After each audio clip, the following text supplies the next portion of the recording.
मौत के कुएं का भूत। ये कहानी है अमरपुर की। हर साल की तरह इस बार भी इस गांव में बड़ा मेला लगा था। अगले दिन बाद मेले की शुरुआत होने वाली थी।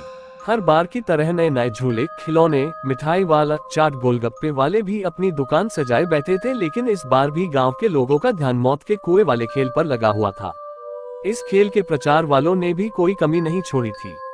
मोहन एक रिक्शे पर माइक लिए घोषणा कर रहा था, आ गया, आ गया, एक बार फिर से आ गया। जिस खेल ने जीता है सबका दिल, वह फिर से आपके गांव आ गया। करोगे देर तो समस्या होगी विकट, क्योंकि बिक जाएंगे खेल के सारे टिकट। गांव का हर एक आदमी जल्दी से जल्दी टिकट लेकर खेल का सबसे पहला शो देखना चाहता था। अगले दिन खेल का पहला शो था, लेकिन उसी रात गांव में एक अजीबोगरीब घटना घटी। जहां पर मौत के कुएं का खेल दिखाने की तैयारी थी, आधी रात के बाद अचानक वहां से मोटरसाइकिल चलाने की आवाज आने लगी। एक घर में श्यामलाल, उसकी पत्नी देवकी और उसकी 6 साल की बेटी गुंजा सो रही थी। अचानक से गुंजा की नींद खुल जाती है। गुंजा, पापा जागो ना, देखो मौत के कुएं का खेल शुरू हो गया है, चलो ना देखने। अपनी बेटी गुंजा की आवाज सुनकर दोनों जग जाते हैं। देवकी, अरे क्या हो गया गुंजा, इतनी रात को कहाँ जाने की बात कर रही हो? गुंजा, माँ हमने उस मौत के कुएं का टिकट लिया है ना, देखो ना वो खेल शुरू हो गया है, तुम्हें मोटरसाइकिल की आवाज आ रही है ना। श्यामलाल, बेटा अभी तो रात है, वो खेल तो कल शाम को शुरू होगा। गुंजा, पर ये आवाज कैसी है पापा? श्यामलाल, अरे होगी कोई आवाज, चलो सो जाओ। गुंजा सो गई, लेकिन जैसे रात बीत रही थी मोटरसाइकिल की आवाज बढ़ती जा रही थी। कुछ देर बाद मोटरसाइकिल की आवाज आनी बंद हो गई और वहां से एक औरत और बच्चे के रोने की आवाज आने लगी। उस आवाज से गुंजा और उसके माता पिता की नींद खुल गई। इस बार वह आवाज उन दोनों ने भी सुनी। वह सब बहुत डर गए। वह उस जगह पर जाना तो चाह रहे थे, लेकिन उनकी हिम्मत नहीं हो रही थी। अगली सुबह जब उन लोगों ने गांव वालों से यह बात बताई तो उनकी बातों पर किसी ने ध्यान नहीं दिया, क्योंकि उनके सिवा वह आवाज किसी ने नहीं सुनी थी। इसका शायद ये भी कारण रहा हो कि गुंजा का घर मेले वाले मैदान के पास में था। उसी शाम देवकी, श्यामलाल और गुंजा मेला देखने गए। चारों ओर लोगों की भीड़ थी। कोई झूले पर बैठा चिल्ला रहा था, तो कोई नए खिलौने हाथ में लिए मुस्कुरा रहा था, कोई जलेबियां देखकर लार टपका रहा था, तो कोई गोलगप्पे के दुकान पर बिना गिने गोलगप्पे खा रहा था। लेकिन गुंजा को तो इंतजार था मौत के कुएं का खेल शुरू होने का। वहां भी कई सारे लोगों की भीड़ थी। लोगों खेल चालू करने के लिए कह ही रहे थे कि मोटरसाइकिल स्टार्ट करने की आवाज आई। मोटरसाइकिल का चालक एक्सेलरेटर पर एक्सेलरेटर बढ़ाए जा रहा था। बाइक की आवाज पूरे मेले में गूंज रही थी।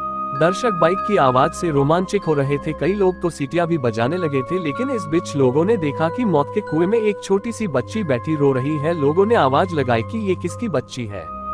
कोई उस बच्ची को निकालता, उसके पहले ही लोगों ने देखा कुएं के अंदर अचानक एक औरत भी आ गई। उसका चेहरा बड़ा डरावना लग रहा था।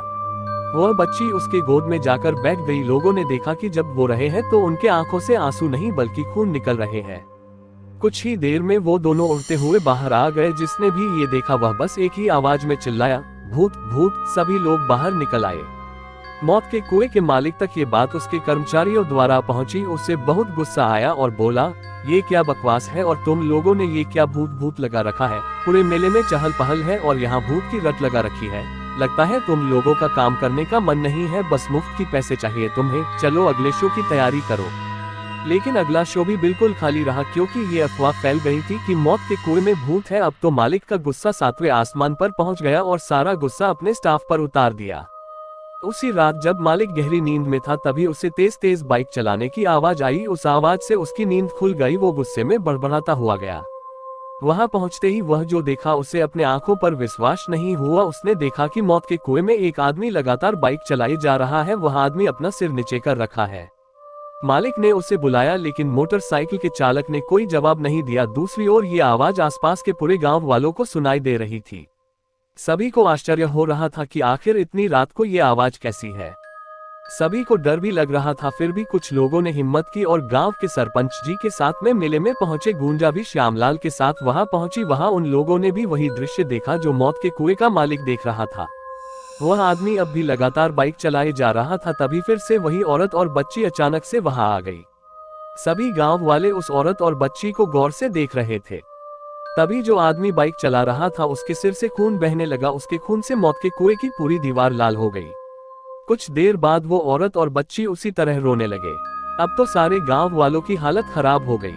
किसी को कुछ समझ नहीं आ रहा था कि आखिर ये लोग हैं कौन। तभी मौत के कुएं का मालिक फिर से चिल्लाते हुए कहता है, अरे सुन नहीं रहे हो? तुम कौन हो? तुम लोगों को क्यों डरा रहे हो? क्यों तुम मेरे खेल को बदनाम कर रहे हो? मालिक की बात सुनकर बाइक चलाने वाला अपना सिर ऊपर करता है। उसे देखकर मालिक की आवाज लड़खड़ाने लगती है, तुम कहां से आ गए विक्रम? तुम तो सरपंच। अरे कौन है ये? तुम इसे जानते हो क्या? तब बाइक चलाने वाला अपना बाइक रोकता है और कहता है कि क्यों मालिक, आप बताओगे या मैं बताऊं इन्हें? मालिक, मैं क्या बताऊं, मुझे कुछ नहीं पता। तब विक्रम ने बताना शुरू किया कि विक्रम, गांव वालों, यह एक दुष्ट आदमी है, इसके सीने में दिल नहीं है, ये जानवर है, जानवर। मेरा नाम विक्रम है, मैं पिछले साल तक इसके साथ काम करता था। आप तो जानते हैं कि मौत के कुएं में गाड़ी चलाना हर दिन मौत से गले लगाना जैसा काम है। मैं हर रोज अपने परिवार और इसके लिए जान की बाजी लगाकर मोटरसाइकिल चलाता था, पर उस दिन शायद मेरा दिन खराब था।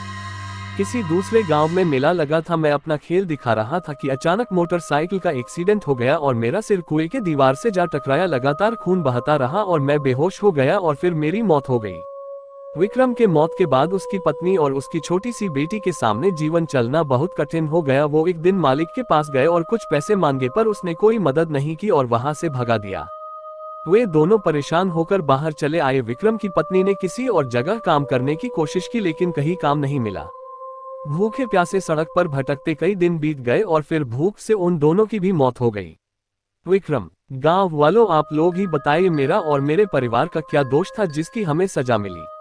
अरे हम तो कलाकार हैं, इसी से हमारी रोजी चलती है, लेकिन कल को कोई हादसा हो जाता है तो मालिक हमें मरने को छोड़ देता है। हम पूरा जीवन आपके खुशी के लिए, आपके मनोरंजन के लिए काम करते हैं और बदले में हमें क्या मिलता है?